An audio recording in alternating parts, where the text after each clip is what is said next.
পাকিস্তান দক্ষিণ এশিয়ার অকার্যকর সার্ক জোটকে পাশ কাটিয়ে বাংলাদেশ ও চীনকে নিয়ে একটি নতুন আঞ্চলিক সহযোগিতা কাঠামো গঠনের প্রস্তাব দিয়েছে। গত বুধবার ইসলামাবাদ কনক্লেভ ফোরামে পাকিস্তানের উপপ্রধানমন্ত্রী ইসহাক দার এই পরিকল্পনার কথা জানান। তিনি বলেন, ভারতের অনমনীয় অবস্থানের কারণে দক্ষিণ এশিয়ার উন্নয়ন আটকে থাকা উচিত নয়। প্রয়োজনে এশিয়ার বাইরের দেশগুলোকেও এই কাঠামোতে যুক্ত করা যেতে পারে।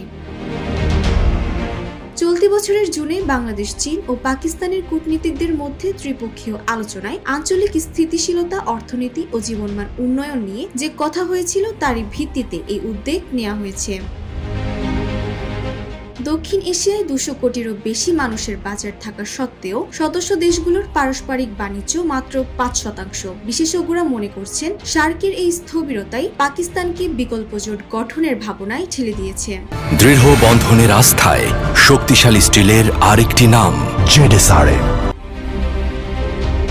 সাম্প্রতিক সময়ে ভারত পাকিস্তান সম্পর্ক আরো খারাপ হয়েছে। অন্যদিকে গণ আন্দোলনের পর শেখ হাসিনাকে আশ্রয় দেয়ায় বাংলাদেশ ভারতের সম্পর্ক তৈরি হয়েছে জটিলতা। এই পরিস্থিতিতে ঢাকার সঙ্গে ইসলামাবাদের যোগাযোগ তুলনামূলকভাবে ইতিবাচক অবস্থানে রয়েছে।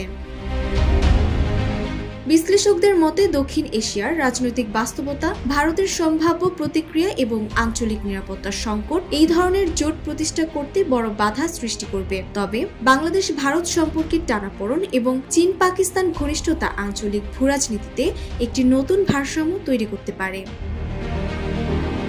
ডেস্ক রিপোর্ট, জয় জয় দিন।